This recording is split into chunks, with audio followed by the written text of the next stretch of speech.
What is a supernatural event that happened in your life that just cannot be explained? One night I had a dream about my grandpa, who had died almost 20 years prior. We were in his home, and he kept telling me we need to clean the house, we need to get the house ready. When I asked him why, he just said she's coming home. My grandma, his wife of 50 years, died the next day. Lol, damn, he knew he was gonna get a talking to about how dirty the house was. A family friend of ours, Gary, was terminally ill with cancer. He was a father figure to me and one of the few adult males from my previous life, I am a recovering alcoholic, that fully understood me. A friend and myself were in Moab, I'd and found a hostel to sleep in for the night. I had a dream about Gary. He looked amazing, completely healthy and backlit, and was wearing a multicolored sweater. He looked at me with concern in his eyes, pointed backwards and said, "I'm not doing too good." I woke up a bit shaken because it felt so real. I told my girlfriend about the dream and she asked if I needed to call my mom to see how he was doing. I told her that it wasn't necessary because I knew they would call me if Gary passed. That day we drove from Utah to Colorado and stayed in another hotel. About 5 a.m. I woke up and my phone was ringing. I could see that it was my mom and I already knew what she was going to tell me. She broke the news that Gary had passed and I basically explained to her that Gary came and told me goodbye. I'm tearing up Earl right now writing this. That picture that his wife picked for his obituary was Gary in that multicolored sweater he was wearing when he came to me in my dream. I have a similar story about my mom who passed away from cancer. In her last few days she was very weak and basically sleeping all the time. I had a dream where it was me and her sitting at our dinner table in my childhood house. She was wearing all white and looked about 40 years younger. She was asking me about my future and my goals. Then she looked at me and smiled and said, "Well, it's time for me to go now," and got up from the table and walked upstairs.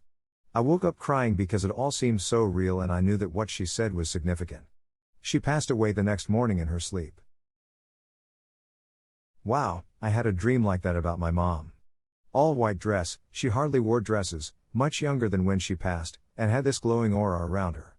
Literally like an angel. We were having a cookout of some sort, so family was there. She came out the house, I told her how beautiful she looked, we cried and then I woke up. I always felt it was her way of telling me she was happy now and no longer sick. Had a premonition I'd be involved in a car accident one morning on the way to work as I got out of bed. It was a very strange thought and I considered taking an alternate route but did not. As I got onto the highway it was raining and a car flew past me, hydroplaned, and slammed into my car. My mom had the premonition that my brother would not be safe when he was about to go on holiday.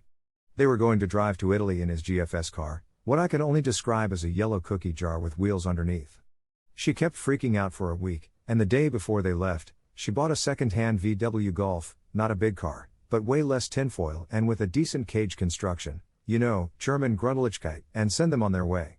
She had to jump through hoops to get it insured in time, but the insurance agent could tell she was borderline hysterical at that point. Friday afternoon at 16:50, everything was about to close for the weekend, and made sure it happened.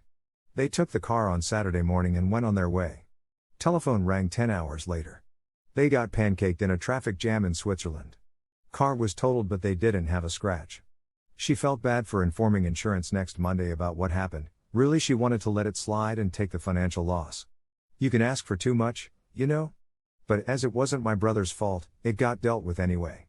Needless to say she still is a big fan of VW. Can I ask the brand of the yellow cookie jar car?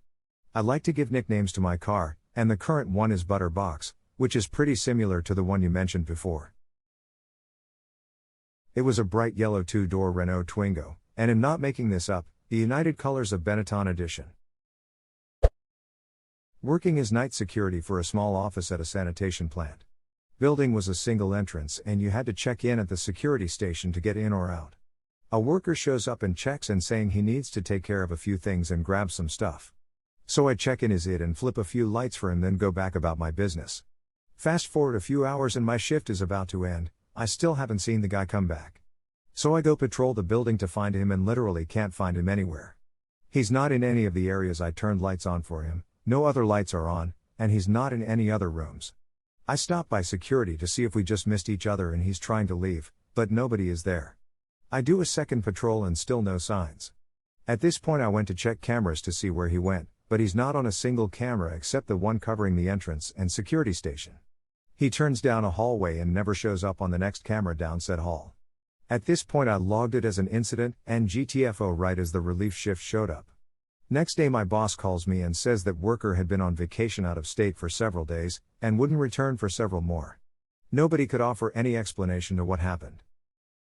Imagine finally having a decent out-of-body experience and you end up at work instead of like, some tropical beach. Poor man astral planed into work while on vacation. That's some job dedication there. This is the funniest explanation and would be a good movie plot. Turn it into a comedy, I would watch that. Like the hijinks they get into at work but have proof they were on holiday. The only way I can explain this one is wishful thinking. My mom and dad were codependent, and they liked it that way. They didn't want other people, other than the kids. They were completely happy to be just wrapped up in each other. My dad died the day before his birthday in a hospice center. Afterwards, it was like he was still home. His touch lamp beside his recliner would go on by itself. The recliner would rock like someone was getting in it. And sometimes, my mom or my sister would hear my dad saying, "Honey, fix me a cold drink." That was exactly how he'd ask my mom to fill up his massive mug with Sprite over ice. My mother died less than a year and a half later. After my mother died, there was never another sign of either of them being there. They've been gone now for close to 14 years now. That's actually pretty sweet lol, he waited for her. You know, all those times when I waited in the car while you applied makeup, I wished you'd hurried up, but you never did. And now? I would have waited an eternity, but never wished for you to follow so soon. When I was a kid, about 10-12-ish, I was carrying a load of laundry upstairs home alone while mom was out doing errands. We have this weird carpet runner over our hardwood stairs that's only really attached at the top of the flight but otherwise not fitted or secured to each individual stair, so naturally I step on an air bubble of carpet with my vision obscured by the laundry and fall backwards while bear hugging a bunch of blankets. I specifically remember thinking, Vale, guess I'm about to die, while almost airborne with just my big toe left on the carpet when I felt two hands, one on either side of my shoulder blades, give me a firm shove that launched me back up on the step and diagonally against the stair rail. I assumed mom somehow silently came back early without announcing herself and turned around to thank her while still clinging to the railing, but no one was there. I scurried upstairs to put my things down while calling her name and walked the house afterwards to check if any doors were unlocked or if her car was there. I finally resorted to calling her cell, where she told me she was hitting up a few more stores. It still feels like there's a presence on that stairwell, like someone's watching, but in a protective way rather than sinisterly. Thanks for all the awards. I'll have to holler to the stairway ghost and let it know the internet loves it. We had a stair ghost too. When my mom was heavily pregnant, she used to sit in front of the fire in the den with the dogs at her feet. One night, both dogs jerked awake and proceeded to watch someone climb the spiral staircase, but nobody was there. She's pretty sure it was her mom, checking that our bedroom, twins, was ready for us coming, because the dogs were calm, and she said she just felt this really reassuring presence. Fast forward 6-ish years and I woke up one night to find my mom sitting at the end of my bed and basically running a soothing hand up and down my leg.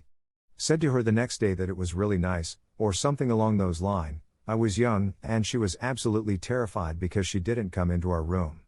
My mom is the spitting image of her mom, so I'm guessing it was my gran soothing me back to sleep. I have a stairs ghost in my country house too. We were in bed with my girlfriend one night, and from the bed we have a full view of the top of the staircase. Anyways, we were reading and suddenly we both heard someone running up the wooden stairs.